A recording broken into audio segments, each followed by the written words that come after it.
하나님께서 우리에게 주시는 말씀 보겠습니다. 빌립보서 1장 3절에서 8절까지의 말씀 우리 같이 봉독합니다. 한 절씩 봉독하고 마지막 절 같이 읽겠습니다. 내가 너희를 생각할 때마다 나의 하나님께 감사하며 간구할 때마다 너희 무리를 위하여 기쁨으로 항상 간구함은 너희가 첫날부터 이제까지 복음을 위한 일에 참여하고 있기 때문이라. 너희 안에서 착한 일을 시작하신 이가 그리스도 예수의 날까지 이루실 줄을 우리는 확신하노라. 내가 너희 무리를 위하여 이와 같이 생각하는 것이 마땅하니 이는 너희가 내 마음에 있음이며 나의 매임과 복음을 변명함과 확정함에 너희가 다 나와 함께 은혜에 참여한 자가 됨이라. 내가 예수 그리스도의 심장으로 너희 무리를 얼마나 사모하는지 하나님이 내 증인이시니라. 말씀 빌립보서 1장 3절에서 8절을 읽었는데요. 이 본문을 가지고 우리 제목 성도가 누리는 감사와 기쁨이라는 제목으로 좀 은혜를 나누려고 합니다. 우리 혹시 세상 사람들이 우리에게 예수를 믿는 것은 무엇입니까? 혹은 교회를 다니는 가장 중요한 특징이 무엇입니까? 라고 물으신다면 여러분은 어떻게 대답하시겠습니까? 우리가 여러 가지 말로 대답할 수 있겠지만 성경에서는 우리 성도의 혹은 교회의 가장 중요한 특징 중 하나를 기쁨과 감사라고 말씀하고 있어요. 우리 로마서에 보면 바울이 이렇게 말합니다. 로마서 14장 17절 말씀 같이 읽습니다. 시작. 하나님의 나라는 먹는 것과 마시는 것이 아니요 오직 성령 안에 있는 의와 평강과 희락이라. 하나님 나라의 특징은 의와 평강과 희락이다. 희락은 여기서 기쁨이죠. 평강은 평안을 말하고. 그래서 우리가 예수를 믿으면 우리는 하나님 안에서 의롭게 되고 그것으로 인하여 우리 영혼에 평강이 깃들어요. 그러면서 우리 삶 속에 기쁨이 넘치는 것. 여러분 이것이 바로 우리 성도 또 교회의 특징인 줄 믿습니다. 이게 하나님 나라의 특징이에요. 오늘 우리가 빌립보서 1장 3절에서 이제 8절까지를 읽었는데요. 이제 앞서 1, 2절은 이제 빌립보서 우리가 고린도 에베소서, 고린도 전후서, 갈라디아서, 빌립보서 이것은 서자가 붙잖아요. 편지 서자를 말합니다. 편지라는 거 편지. 그래서 앞부분은 항상 거의 한 1, 2절은 혹은 3절은 이제 인사말이에요. 인사말. 수신자에게 이제 발신자가 하는 인사말. 그래서 빌립보서 1, 2절도 빌립보서 1장 1, 2절도 인사말이 나오고 이제 3절부터가 본론의 시작입니다. 근데 오늘 이제 우리가 본론의 시작 부분을 읽었는데 3절부터 사도 바울이 얘기하는 게 뭐예요? 감사를 얘기하고 기쁨을 얘기하는 거예요. 우리 3절을 보면 내가 너희를 생각할 때마다 나의 하나님께 감사하며, 또 4절에도 간구할 때마다 너희 무리를 위하여 기쁨으로, 지금 기뻐한다는 거죠. 항상 간구함은. 그런데 우리가 생각해 보면 여러분 사도 바울이 이 빌립보서를 쓰는 그 장소가 어디라고 그랬죠? 제가 지금 몇 주 동안 계속 빌립보서 본문을 가지고 본의 아니게 지금 말씀을 전하게 되었는데 제가 몇 번을 말씀드린 것 같아요. 빌립보서는 옥중 서신 중 하나라고 말씀드렸어요. 감옥에서 쓰고 있는 거예요. 이 대표적인 옥중 서신이 네 개가 있죠. 에베소서, 빌립보서, 골로새서, 빌레몬서. 이 옥중 서신이에요. 옥중에서 쓰고 있단 말이죠. 그럼 그 상황은 막막하고 두렵고 긴박한 상황일 거예요. 앞으로 내 운명이 어찌 될지 모르는 그러한 상황. 그런데도 사도 바울은 이 순간에도 감사하고 기뻐한다. 왜 그렇습니까? 왜 그렇습니까? 이게 바로 우리 성도의 특징이기 때문에 그래요. 여러분 우리도 어떤 상황 속에서도 기뻐하고 감사하며 살 수 있는 저와 여러분이 되기를 주님의 이름으로 축원합니다. 그렇다면 오늘 우리가 좀 더 생각해 볼 것은 바울은 어떻게 감옥에서도 이렇게 감사하고 어떻게 이렇게 기뻐할 수가 있었을까? 물론 우리 성도는 예수님 때문에 기뻐해야죠. 그런데 또 우리 구체적인 우리는 삶 속에서 살아가기 때문에 이 구체적인 삶 속에서도 우리가 어떠한 태도를 취하고 어떠한 마음을 갖느냐에 따라서 또 이 기쁨을 이렇게 달리할 수가 있어요. 그럼 사도 바울은 이 감옥에서도 어떻게 기뻐하고 감사할 수 있었을까? 그 이유를 우리가 좀 살펴보려고 하는데 오늘 본문에 나오는 것은 크게 세 가지입니다. 첫째 이유는 이것이에요. 이제 3, 4절에 이게 나오는데 3, 4절을 같이 한번 읽어봅니다. 같이 읽어볼게요. 시작. 내가 너희를 생각할 때마다 나의 하나님께 감사하며 간구할 때마다 너희 무리를 위하여 기쁨으로 항상 간구함은. 네, 여기서 보면 사도 바울이 먼저 감사한 이유는 너희를 생각할 때마다, 빌립보 성도들을 생각할 때마다 감사했고, 또 기뻐한 이유는 너희 무리를 위하여 또 기뻐했다는 거죠. 한마디로 빌립보 성도들 때문에 감사하고 기뻐했다는 거예요. 그러면 왜 빌립보 성도들 때문에 감사가 나오고 기쁨이 나왔을까? 이제 그 이유가 뒤에 나오는데 5절에 보면 이렇게 나와요. 이렇게 말을 합니다. 5절도 같이 한번 읽어볼까요? 시작. 너희가 첫날부터 이제까지 복음을 위한 일에 참여하고 있기 때문이라. 바로 이 빌립보 성도들이 첫날 처음 만났을 때부터 사도 바울이 복음을 전하는 일에 참여했다. 이 참여했다는 것은 헬라어로 보면 코이노니아라는 단어가 쓰였는데 이는 교제하다 혹은 동역하다라는 의미 있어요. 그러니까 사도 바울이 그 복음을 전하며 하나님 나라를 세우는 일에 빌립보 성도들이 늘 함께 동역한 겁니다. 동역한 것. 근데 이 동역이 첫날부터 시작해서 언제까지 이어지냐면 사도 바울이 매어서 위험한 상황에 처했을 때, 감옥에 갇혔을 때도 지속되더라는 거예요. 그래서 7절에 보면 또 바울이 이렇게 말을 해요. 내가 너희 무리를 위하여 이와 같이 생각하는 것이 마땅하니. 이와 같이 생각한다는 것은 앞서서 감사하고 기뻐하고 간구하는 것을 말해요. 이것이 마땅하대요. 왜? 이는 너희가 내 마음에 있으며 나의 매임과, 이 매임이 지금 감옥에 갇힌 겁니다. 사도 바울이 감옥에 갇히는 위기에 처했을 때도 이들이 함께하는 거예요. 복음을 변명함과 확정함에 너희가 다 나와 함께 음해에 참여한 자가 됨이라. 여기서 참여한 자, 바로 코이노니아, 동역하는 자가 되었다. 그래서 이 빌립보 성도들이 어떻게 사도 바울을 돕냐면 감옥에 갇혔는데도 사실 많은 사람들이 사도 바울이 감옥에 갇혔을 때 조롱하고 비난하고 또 욕하고 배신하는 사람들이 있었어요. 근데 빌립보 성도들 중 일부는 끊임없이 이 사도 바울을 배신하지 않고 오히려 자신들이 가지고 있는 물질까지 보내주면서 함께 동역한 겁니다. 그게 4장에 보면 나와요. 4장 18절 빌립보서 한번 같이 한번 읽어보겠습니다. 있으면 같이 읽습니다. 시작. 내게는 모든 것이 있고 또 풍부한지라 에바브로디도 편에 너희가 준 것을 받음으로 내가 풍족하니 이는 받으실 만한 향기로운 제물이요 하나님을 기쁘시게 한 것이라. 할렐루야. 이렇게 사도 바울은 빌립보 성도들이 사도 바울이 처음 복음을 전했을 때부터 시작하여 지금 어려운 환경 속에 있을 때에도 변함없이 빌립보 성도들이 함께함으로 인하여 지금 이것으로 감사하고 기뻐하고 또 주님 안에서 즐거워하는 은혜를 누릴 수 있었다라는 거야. 따라서 우리가 이것을 통해서 알 수 있는 기쁨의 이유는 뭐냐면, 물론 우리가 하나님 앞에 혼자서 예배드리고 기도하고 찬양하면서도 하나님이 주시는 평강과 기쁨을 누릴 수가 있어요.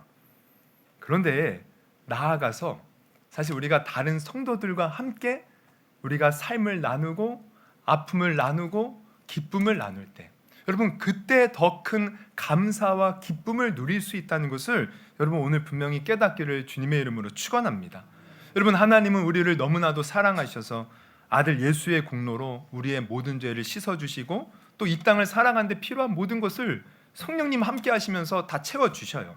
그런데 우리가 알아야 될 것은 그렇다고 해서 우리는 혼자 살 수 있는 존재가 아니라는 거예요. 하나님은 우리가 그저 독단적으로 독립적으로 완전하도록 지으시지 않으셨어요. 항상 하나님이 함께할 동역자들을 세워주셨다는 거죠. 그래서 그들과 함께할 때 우리는 또 다른 기쁨과 감사를 누릴 수 있다는 것을 여러분 분명히 깨닫기를 주님의 이름으로 축원합니다. 여러분 오늘날 우리 한국 사회를 보면 우리나라는 정말 이 경제 발전하는 속도가 유럽이 몇백 년에 걸쳐서 이루었던 경제 발전을 그냥 수십 년 만에 이루었어요. 그래서 사실 우리나라의 역사만 놓고 보면 지금처럼 풍요로운 시대를 그 시대도 없었습니다. 사실은 우리가 과거 시대를 보면 다 어렵고 힘들었어요. 수십 년 전만 해도 우리나라가 그렇게 잘 살지 않았어요.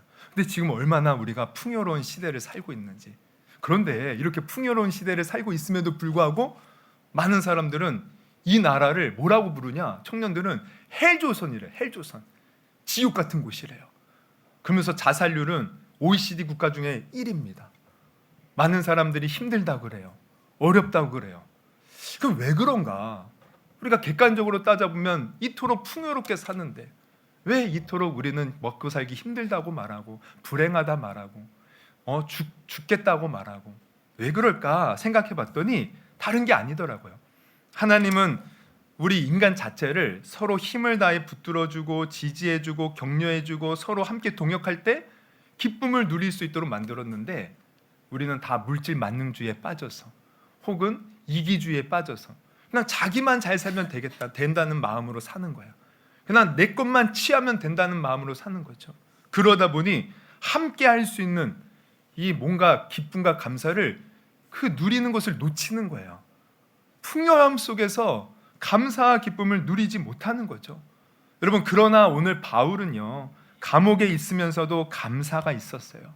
기쁨이 있었어요. 여러분, 이것을 기억할 수 있기를 주님의 이름으로 축원합니다. 어떻게 그럴 수 있었느냐?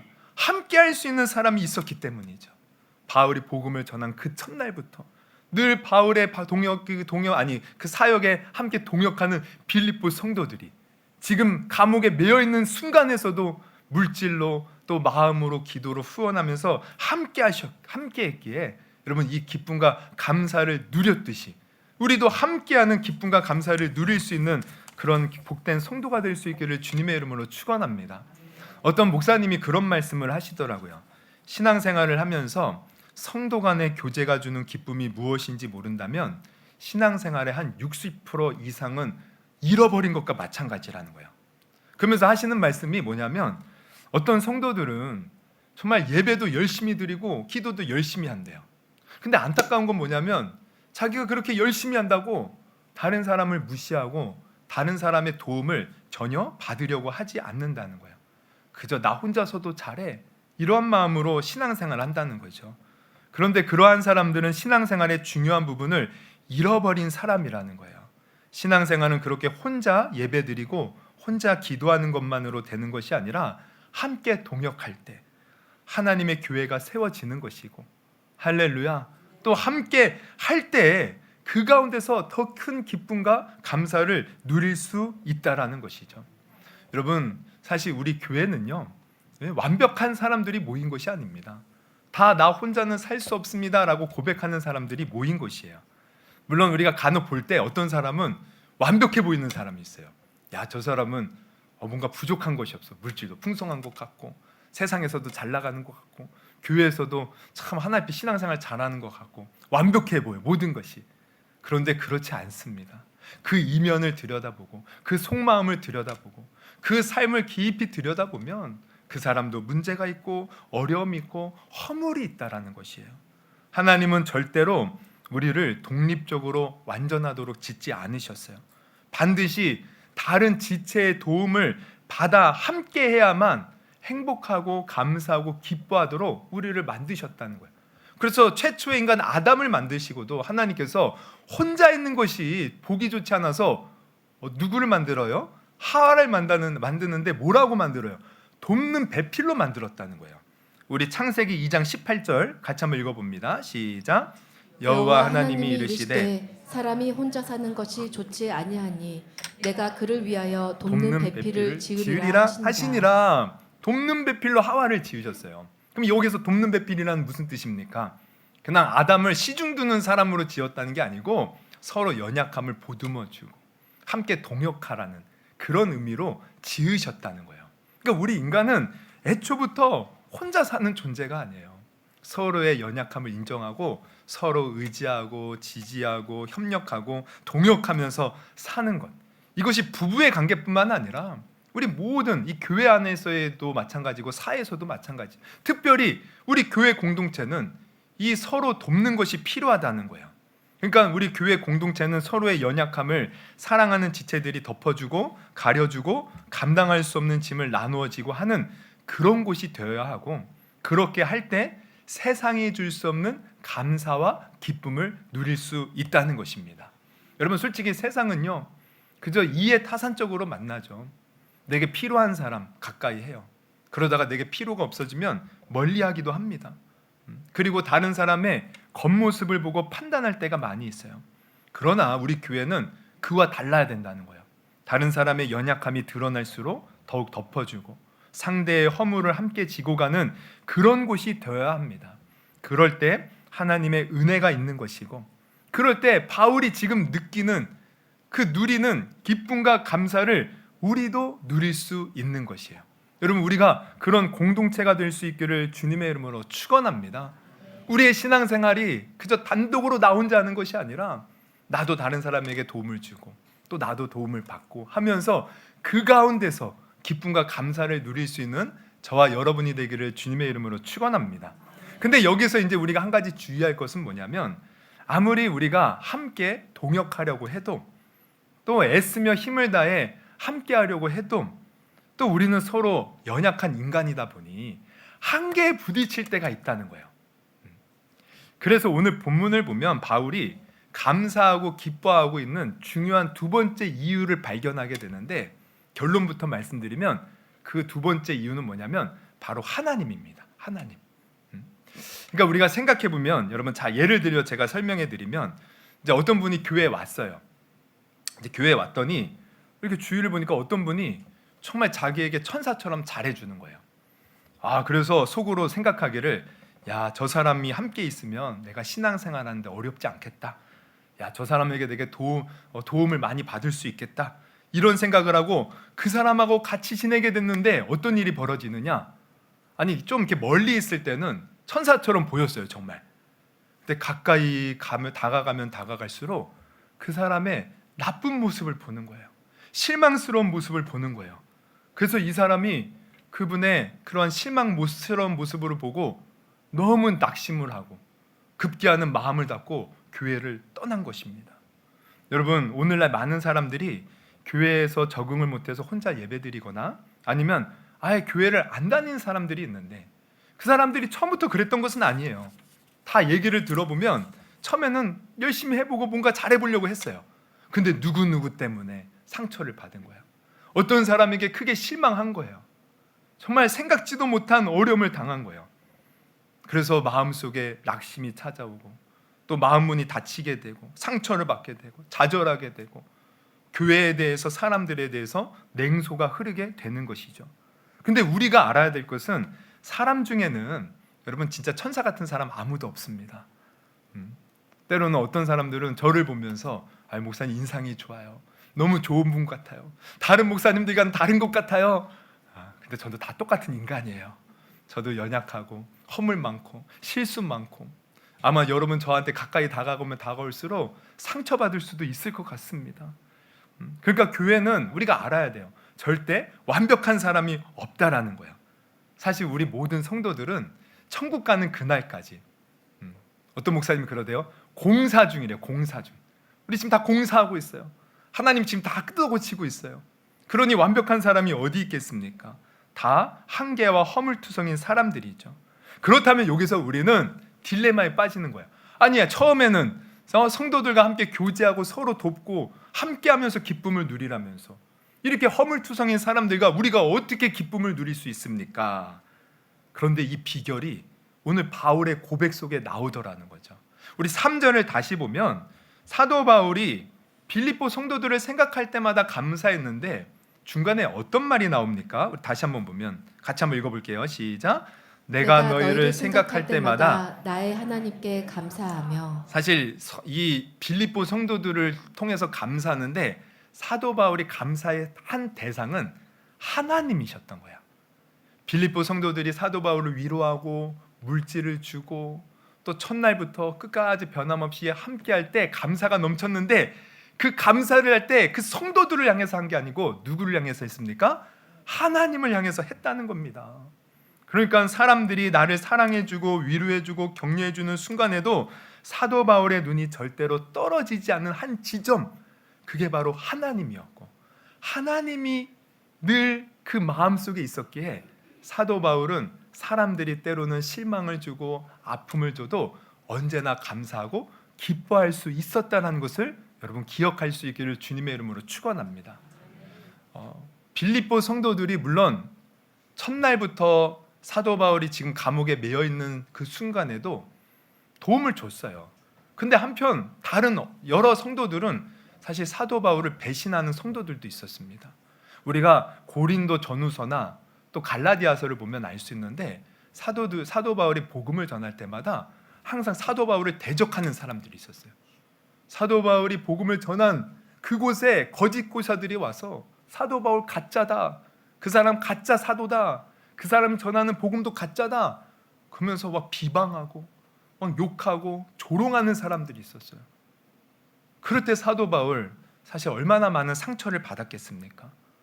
사도 바울도 사실 많은 어려움과 아픔이 있었어요. 그럼에도 불구하고 사도 바울이 감사와 기쁨이 멈추지 않은 이유는 바로 하나님을 바라보았기 때문이라는 거예요. 할렐루야.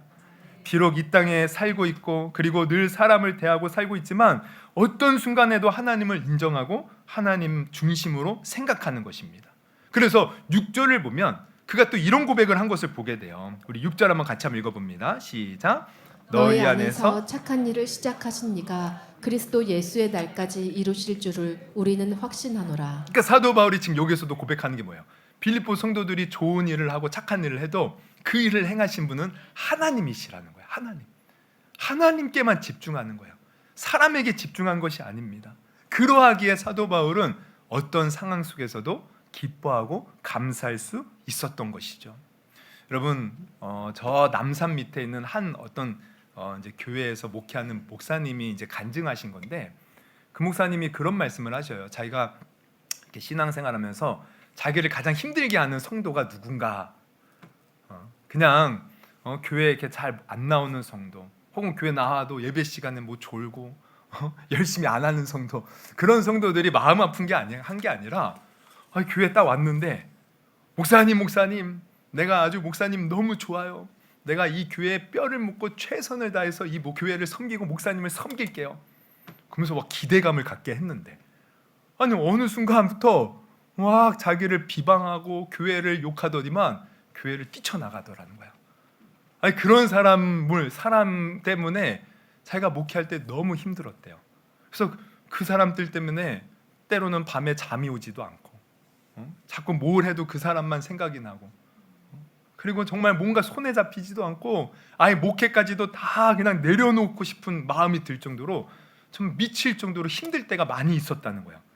그런데 그것을 놓고 계속 하나님께 기도하는데 하나님께 깨닫게 하시는 것이 뭐냐면 그것은 이제 그 어떤 사람이 와서 목사님 제가 잘할게요, 충성을 다할게요, 제가 교회를 위해서 최선을 다할게요 이럴 때 자기가 그 말을 다 믿고 너무 그 사람을 의지했다는 거죠. 그 사람한테 빠져든 거예요. 야, 이 사람이 있으면 내가 잘 되겠다, 이 사람이 있으면 우리 교회가 든든하겠다. 너무 믿은 겁니다. 너무 믿는 거. 얼마나 의지했는지 하나님보다 그 사람을 더 의지한 거예요. 그러니 그만큼 실망도 컸던 거죠. 하나님이 이걸 보게 하시는데 사실 우리가 하나님보다 더 의지하는 것이 있다면 그것은 우상입니다. 여러분, 우리는 하나님만 의지해야 되는 우리는 존재라는 것을 여러분 아시기를 바랍니다. 하나님이 원하시는, 우리가 아까 교동문 할 때도 하나님이 원하시는 것은 감사로 주님 앞에 나아가고 환난 날에 나를 부르라는 거야. 우리가 다른 것을 부르는 것이 아니라 하나님만을 찾아야 돼요. 그럴 때 하나님이 우리의 삶을 통하여 영광 받으시는 거죠. 근데 이 목사님은 하나님이 아니라 사람을 의지했던 거예요. 이것을 하나님이 깨닫게 하는데 자기가 아주 철저히 회개했다는 거예요. 그러면서 또 하나 깨닫는 것은 뭐냐면 야, 사람이 겉으로 볼 때 대단해 보여도 그게 전부가 아니구나. 다 사람은 죽는 날까지, 하나님 부르시는 날까지 늘 성장해야 될 연약한 존재구나. 그래서 너무 사람을 믿고 의지하지 말자. 여러분, 우리는 사람을 보면 결국 실망할 수밖에 없어요. 아무리 우리가 보기에 믿음이 좋고 대단한 사람도 마찬가지입니다. 솔직히 우리가 대단하다고 믿는 만큼 실망이 더 클 수도 있어요. 그래서 우리는 사람이 아닌 하나님을 바라보고 하나님만 신뢰해야 되는 것이에요. 그런 사람이 어떤 상황 속에서도 기뻐할 수 있고 또 나아가 나에게 실망을 주는 사람에게 내가 실망하지 않고 저 사람 연약하구나, 내가 더 기도해 줘야 되겠구나, 그러면서 주님이 원하시는 뜻대로 우리가 사랑으로 품어주고 그를 위해서 기도해 줄 수도 있다는 것이에요. 그러니까 바울은 이렇게 하나님에 대한 신뢰가 있었던 것입니다.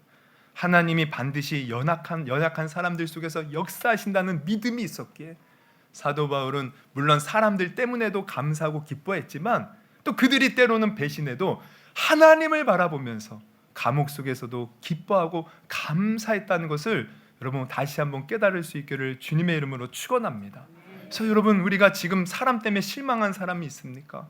어떤 사람 때문에 내가 신앙생활 못하겠다고 시험된 성도가 있습니까? 오늘 하나님을 바라볼 수 있는 저와 여러분이 될 수 있기를 주님의 이름으로 축원합니다.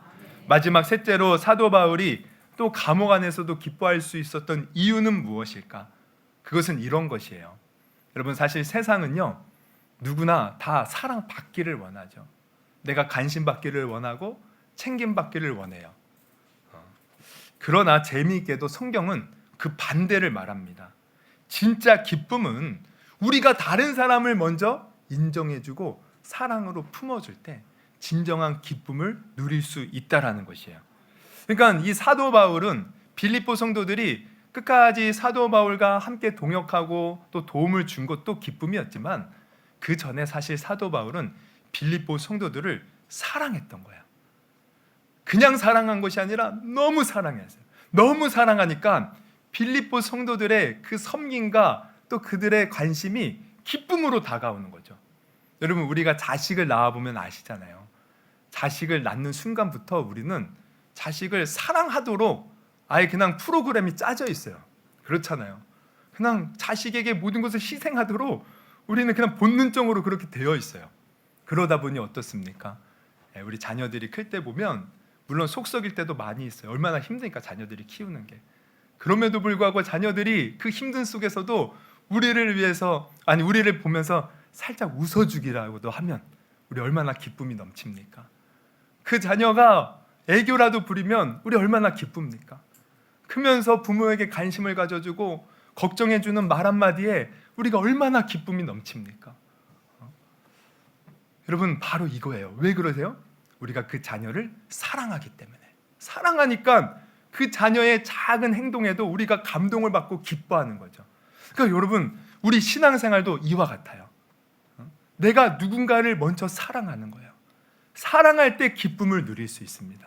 그러니까 사도 바울이 이 빌립보 성도를 얼마나 사랑했는지 아까도 보면은 뭐라고 그래? 7절에 내가 너희 무리를 위하여 이와 같이 생각하는 것이 마땅하니 이는 너희가 내 마음에 있으며.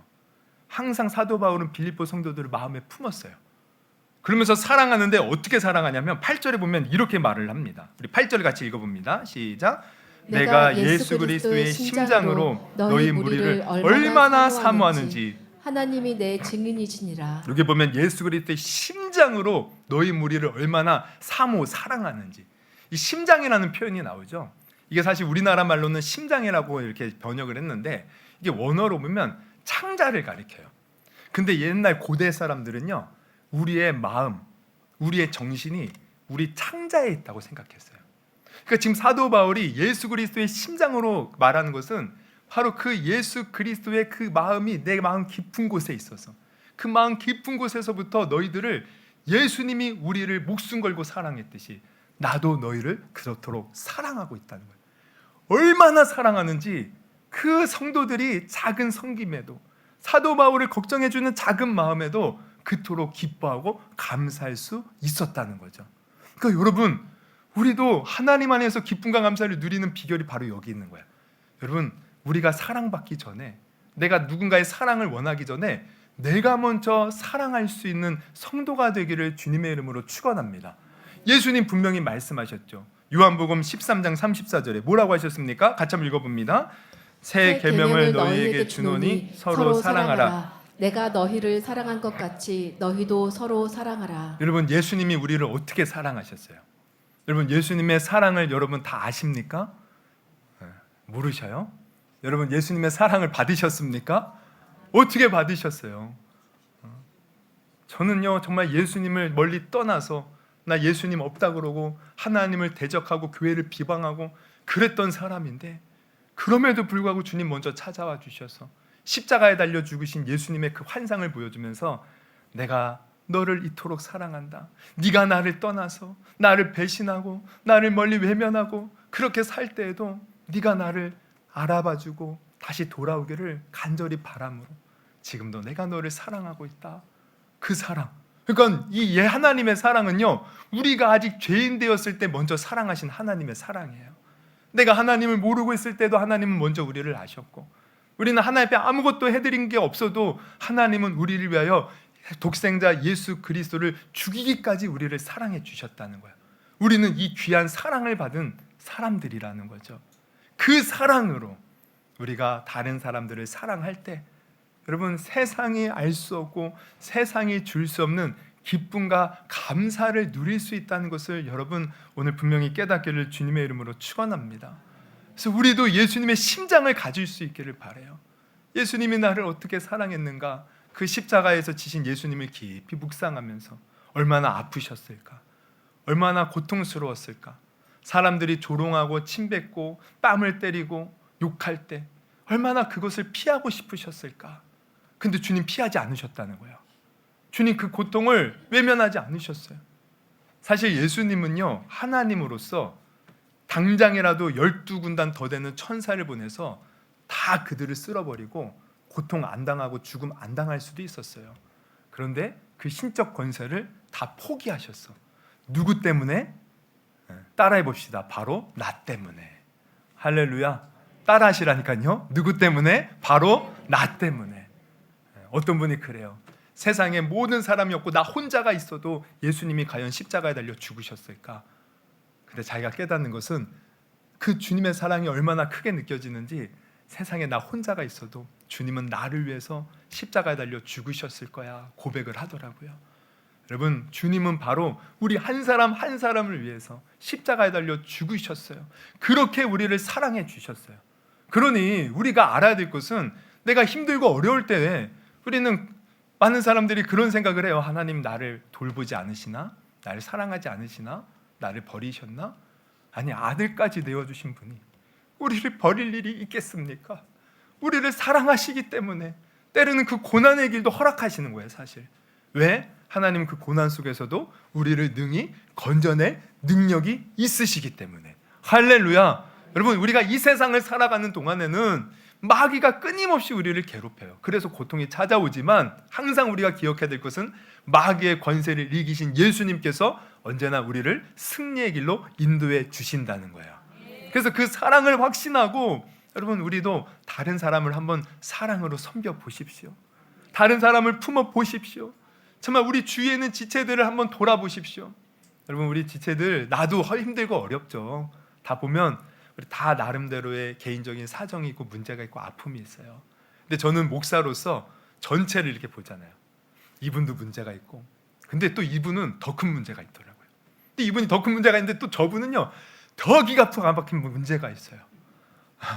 다 보면은 어려움이 있고 아픔이 있는데, 제가 가만히 보면 어떤 사람은 자기의 그 수없이 많은 문제 속에서도 때로는 다른 사람을 걱정해 주는 사람이 있어요. 와, 그 마음이 어디서 올까? 근데 하나님의 이분은 사랑을 아는 거예요. 그러니까 자기 문제가 너무 큰데도 다른 사람을 걱정하면서 위하면서 그 속에서 위로를 받고, 그 속에서 하나님을 찬양하고, 그 속에서 감사를 누리더라고요. 제가 어떤 제가 주부에 심는 이제 매주 이렇게 싫잖아요. 그 겨자씨. 근데 제가 예전에 봤던 겨자씨의 내용인데, 어떤 분이 우울증에 빠져서 자살을 여러 번 시도한 사람이었어요. 삶의 의미를 찾지 못했어요. 그러다가 한 번은 누군가 지인의 소개로 장애우들을 봉사하는 그 단체에 가서 봉사를 하는데, 그 속에서 지금까지 느끼지 못했던 뭔가 기쁨과 보람을 느끼는 거야. 아, 나는 내 인생이 나만 힘들 줄 알았는데 나보다 더 힘든 여건 속에서도 이렇게 꿋꿋이 살아가는 사람들이 있구나. 이 사람들은 누군가의 도움을 받을 때 기뻐하고 참 그 작은 섬김에 즐거워하면서, 야, 내가 이렇게 우울에 빠져서 살 게 아니라 저들을 위해서 나의 삶을 드려야겠다. 그러면서 그 삶의 의미를 깨닫고 그 이때부터 완전히 다른 삶을 살았다는 거예요. 여러분, 나만 문제가 있고 어려움이, 물론 내 문제가 가장 크고 내 문제가 가장 어려운 걸 수도 있어요. 근데 한번 눈을 들어서 먼저는 하나님의 사랑을 바라보시고, 그 사랑을 내가 받았다면 내가 다른 사람을 사랑하고 섬기는 그 자리로 나아갈 수 있기를 주님의 이름으로 축원합니다. 그럴 때 우리가 세상이 알 수 없는 기쁨과 감사를 누릴 수 있다는 거예요. 여러분, 오늘 아까도 초반에도 말씀드렸지만 우리 기독교, 교회, 성도의 특징 중 하나는 하나님 나라, 하나님의 나라를 누리는 건데, 하나님의 나라는 의와 희락과 평강이에요. 기쁨과 감사를 누리는 것입니다. 할렐루야. 근데 오늘 사도 바울이 그것을 살면서도 어떻게 누리는가 봤더니, 첫째는 뭐예요? 다른 사랑하는 지체들과 함께 동역하면서 그 사랑을 누렸고, 또 물론 사람들 때문에 실망할 때도 있죠. 그럴 때는 하나님을 바라보면서 또 기쁨을 누렸고, 또 나아가서 또 연약한 성도들이지만 진심을 다해 최선을 다해 주님의 심장으로 사랑할 때 기쁨을 누렸습니다. 오늘 말씀을 잘 기억하셔서 우리도 이 기쁨과 감사를 누리는 복된 성도가 될 수 있기를 주님의 이름으로 축원합니다. 여러분, 벌써 오늘 8월의 마지막 날이에요. 이제 9월이 시작됩니다. 왠지 9월은 뭔가 새로운 게 또 느껴져요. 우리 1월 맞이해도 좀 새로워지는데 9월이 돼도 저는 개인적으로 뭔가 새로운 게 느껴져요. 이제 뜨거운 여름도 지나가고 뭔가 선선한 바람이 부는 가을이 다가오면서 이제 남은 한 해를 위해서 마지막 이제 그 힘을 다해 달려가는 뭔가 새로운 마음. 여러분, 이 새로운 마음을 가지고 9월을 맞이할 때 여러분, 무엇보다 오늘 사도 바울의 이 말들을 통해서 기쁨과 감사를 누리는 그런 9월이 되기를 바라고요. 또 남은 한 해가 되기를 주님의 이름으로 축원합니다. 우리 한번 들은 말씀 놓고 기도하는 시간 가졌으면 좋겠어요. 한번 두 눈을 감으시고, 여러분, 우리가 신앙생활을 하는데 여러분은 교회 안에서 또 하나님 안에서 또 내가 이렇게 예배드리고 또 찬양하면서 얼마나 많은 기쁨과 감사를 누립니까? 우리는 때로는 그저 나 혼자 기도하고 나 혼자 예배드리고 나 혼자 찬송하면서 기쁨을 누리면 되지라고 생각할 때가 많이 있는데, 한번 오늘 말씀을 통해서 우리가 한번 생각의 전환을 가졌으면 좋겠어요. 여러분, 하나님은 우리를 혼자 살려고 그렇게 만들지 않으셨어요. 함께 협력하고 동역할 때 진정한 행복을 누릴 수 있도록 만드셨음을 기억할 수 있기를 바랍니다. 그리고 그렇게 사는 것이 우리의 정말 모습이 되어야 되는데, 근데 다 연약하게 또 실망할 때가 있어요. 그럴 때는 우리는 하나님만 바라보면 돼요. 그리고 무엇보다 모든 성도들, 다른 지체들은 우리 사랑의 대상입니다. 내가 사랑하고 섬길 때 더 큰 기쁨을 누릴 수가 있어요. 그래서 한번 이 시간 기도할 때, 하나님, 내가 정말 오늘 사도 바울의 고백처럼 진정한 기쁨과 감사를 누리는 삶이 되기를 원합니다. 내 눈을 열어주시고 믿음을 더하시고, 그래서 하나님을 바라볼 때 진정한 기쁨과 평강을 누리는 내가 되게 하여 주옵소서. 또 남은 이제 9월부터 시작한 남은 한 해도 이 기쁨과 감사를 누리는 나의 삶이 되게 하여 주옵소서. 우리 한번 주여 3번 우리 크게 부르시고 오늘 들은 말씀 놓고 한번 기도하는 시간 갖도록 하겠습니다. 주여.